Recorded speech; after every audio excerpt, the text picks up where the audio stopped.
Early 1944. The chill of winter still hung over Dayton, Ohio, where at the right field of the air base, a small group of men huddled under the gray sky. The air carried the faint smell of oil and fuel, a scent that to them meant power and hope. These men weren't just mechanics or engineers. They were the unseen heartbeat of the war machine, the thinkers, the innovators. And in their hands that day lay something extraordinary. A new fuel, coated 150-grade aviation gasoline. It didn't look any different, just another clear liquid in a tin drum. But those who knew understood. This was no ordinary fuel. It was the product of sleepless nights and daring experiments by chemists at Wright Field. Men who believed America's planes could fly faster, climb higher, and fight longer than ever before. You see, before this breakthrough, Allied aircraft were running on 100-octane fuel, already superior to the Axis powers. But 150 grade, that was something else entirely. It wasn't just an improvement, it was a revolution in a drum. At first, many doubted it. Pilots whispered that this super fuel might melt their engines. Engineers warned it could blow out cylinders or crack the pistons. But the scientists pressed on, testing, refining, believing. And soon, their belief would change the skies over Europe forever. It began with a simple test. One P-47 Thunderbolt, rugged, massive, the pride of Republic aviation, sat glistening under the cold morning sun. Its Pratt & Whitney R2800 double wasp engine had already proven its worth. But this time, it would be asked to do something no piston engine had ever done before. The ground crew poured in the 150-grade fuel, the scent sharper than usual, potent. The pilot, his gloved hand steady, climbed into the cockpit. The engine roared, not sputtered, not coughed, but roared to life, stronger, cleaner, hungrier. The gauges told the story before the men even spoke. Higher boost pressure, higher RPMs, yet the engine stayed smooth. By the end of that test flight, it was clear. This wasn't a myth. The 150-grade fuel worked, and it was about to give American pilots an advantage no enemy could match. Within weeks, word spread quietly across bases in England. Pilots at RAF Debden, Bottisham, and Duxford began hearing rumors, whispers that the new American fuel could make a P-51 Mustang run like a jet. In reality, that wasn't far from the truth. When the 8th Air Force introduced this 150-grade fuel to its Mustangs, Thunderbolts, and Lightnings, something miraculous happened. Suddenly, these aircraft could achieve war emergency power ratings previously thought impossible. The P-51 Mustang's Merlin engine, already legendary, now sang with a deeper, stronger tone. Boost pressures jumped from +18 to +25, even +30 inches of mercury. And the results were staggering. The P-51 Mustang could now reach over 440 miles per hour in level flight. The P-47 Thunderbolt could climb like never before, closing on enemy fighters that once slipped away with ease. For the men flying daylight missions deep into Germany, over flak-filled skies and swarms of Messerschmitts, this new fuel was a godsend. It meant they could fight longer, chase harder, and come home alive. The Germans noticed it too. Their pilots began reporting something strange. "The American planes," they said, "are faster. They climb more quickly. Even their engines sound different." At first, Luftwaffe intelligence dismissed these claims, thinking perhaps the Allies had fitted new engines or were exaggerating their capabilities. But soon, as reports piled up, even the German High Command realized something had changed in the air war. And it wasn't luck. It was science. Behind every roaring Mustang, behind every thundering Thunderbolt, was a quiet team of men in white coats. The chemists and engineers who had unlocked the secret of tetraethyl lead, isopentane, and aromatic hydrocarbons. They had created the perfect cocktail of combustion, a blend that allowed engines to run hotter, longer, and harder without knocking or failure. To the pilots, it felt like raw power had been unleashed, but to the scientists, it was a carefully balanced symphony of chemistry and physics. Yet, for all its brilliance, the transition wasn't easy. There were logistical nightmares, thousands of gallons to be refined, shipped, and stored safely. And then there was secrecy. Only a select few knew the truth about this new fuel. To the rest of the world, it was simply 100-150 grade. But within the Allied command, they knew it by another name: the power of victory. Because with it came dominance in the skies. By spring 1944, as the Allies prepared for Operation Overlord, D-Day, the 150-grade fuel became the invisible force that would propel history forward. Think of it. The invasion of Normandy depended not just on courage and numbers, but on the strength of engines, the burn of fuel, the invisible alchemy that kept those aircraft flying. Each Mustang escorting a bomber over France, each P-47 strafing a train, each Lightning scouting the coast, every single one was powered by that miracle mixture born in a quiet laboratory in Ohio. And though the men who created it never flew a combat mission, in their own way, they fought the war too. Because wars aren't only won by bullets or bombs. Sometimes they're won by ideas.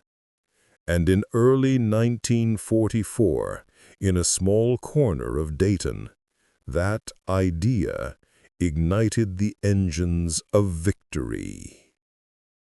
The news spread not through headlines, but through whispers.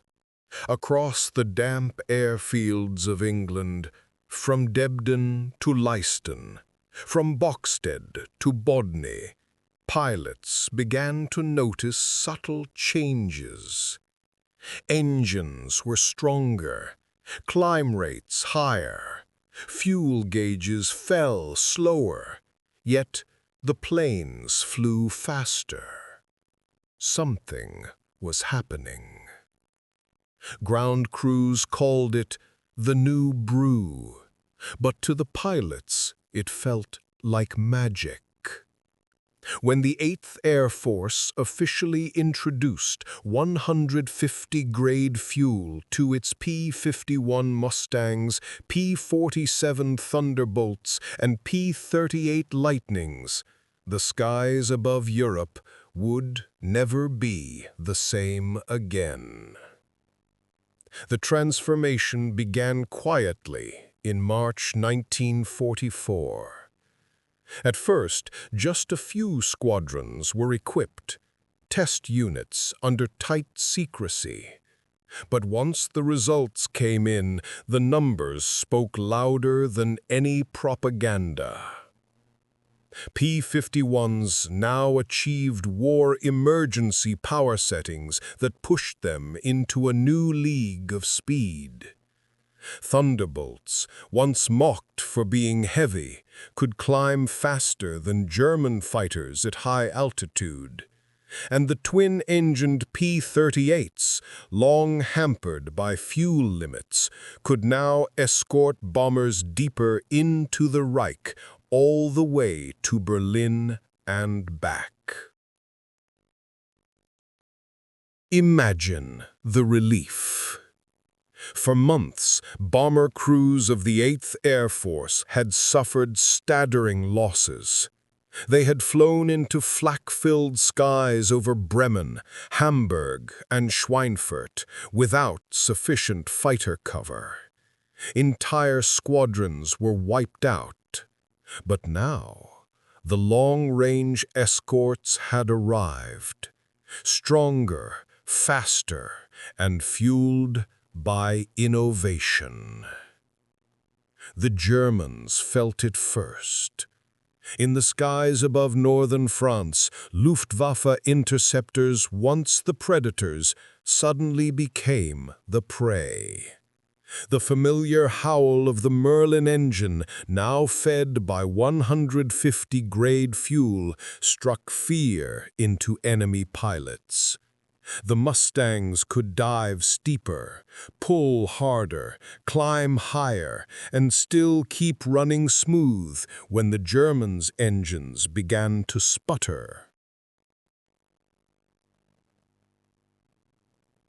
German intelligence struggled to explain it. They filed reports describing unidentified modifications to American aircraft. Some believed the Allies had developed entirely new engines. Others thought it was a different fuel, but they could not replicate it. The truth lay hidden within a chemical secret locked behind American refinery doors. Funny how wars can turn not on a battlefield, but in a laboratory. At refineries across the United States, from Texas to New Jersey, entire production lines shifted to meet the demands of this new fuel. Every drop required precision blending. Isopentane, aromatic hydrocarbons, lead tetraethyl, each molecule balanced like a fine instrument. One wrong mixture could cause disaster. One perfect batch could fuel victory. The logistics were staggering. Tankers carried the fuel across the Atlantic under threat of U-boats. From British ports, it was sent by rail and truck to dozens of Allied airfields. Every gallon had to be guarded, monitored, rationed carefully, and still demand outpaced supply. Pilots often joked that they could taste the lead in the morning air, the scent of high-octane power lingering around their planes. But behind the humor was awe.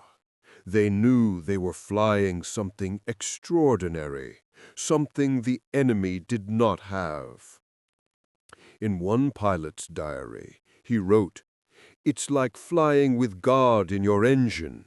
You can feel the power. She just wants to go." Those extra miles per hour meant life or death. Every second of climb could mean the difference between a successful escort and another burning bomber falling through the clouds. By April 1944, the Allies were ready for something bigger. The invasion of Europe was no longer a secret dream. It was a date on a calendar. Operation Overlord loomed, and every engine, every aircraft, every gallon of fuel mattered. The 8th and 9th Air Forces prepared to dominate the skies over France. The RAF and USAF worked side by side, their differences set aside by necessity. And in hangars lit by dim yellow bulbs, ground crews worked around the clock, tuning, cleaning, refueling, knowing the success of D-Day depended on their unseen hands. It was said that before a single soldier landed on Normandy's beaches, the air war had already been won. Because the Luftwaffe was broken, beaten not only by brave pilots, but by relentless attrition and the superiority of Allied technology. Every time a P-51 screamed across the sky above occupied France, it was burning more than fuel. It was burning away the Luftwaffe's last hopes. German fighter groups, once proud and feared, were now forced into desperate defense. Their aircraft, often running on lower octane substitutes due to fuel shortages, couldn't match the Allies' performance. When they tried to climb, the Mustangs were already above them. When they tried to dive, the Thunderbolts followed like hawks. And when they tried to escape, there was no escape. Over the skies of Europe, a new kind of supremacy had been born. The supremacy of chemistry, industry, and will. It wasn't glamorous. It wasn't seen by those reading newspapers at home. But it was real. That invisible edge, the one born in Dayton's labs and carried in tankers across oceans, became the foundation for the Allied victory in the air. And on the morning of June 6, 1944, as the first rays of dawn broke over the English Channel, it roared to life. Thousands of aircraft took off from runways wet with dew. Fighters, bombers, transports. The skies were alive with sound, the throaty growl of Merlins and Wasps, the thunder of propellers slicing through the mist. But in each of those engines pulsed the heart of invention, that clear, high-octane promise that had begun months before in the quiet laboratories of Ohio. As the invasion began, pilots didn't think about chemistry or engineering. They thought of home, of the faces they might never see again. But somewhere, perhaps deep down, they understood the fuel that lifted them skyward might just bring them all back home. The road to victory in Europe would still be long, brutal, and bloody. But on that day, above the beaches of Normandy, the Allies owned the sky. And that sky burned with 150-grade fire. And so the roar of engines faded. The skies over Europe grew quiet again. What began in a handful of laboratories, what thundered across the clouds of Normandy, had finally written its last chapter. The men who flew those missions, many never came home. But their courage and the brilliance of those who worked behind the scenes, the scientists, the engineers, the mechanics, they shaped the course of history forever. It's easy to look back now and see machines, numbers, battles, but behind every aircraft was a heartbeat. Behind every invention, a dream. And behind every victory, the quiet persistence of those who refused to give up. Perhaps that's the real legacy of the war. Not destruction, but determination. Not hate, but hope. If this story moved you, if you felt that same echo of courage from another time, then, my friend, I'd love for you to stay a while. Subscribe to the channel. Leave a like if you enjoyed the storytelling, and share it with someone who still believes that history isn't just about the past, but about who we are. Until next time, keep your heart steady, your mind curious, and remember, the past still speaks if we only choose to listen.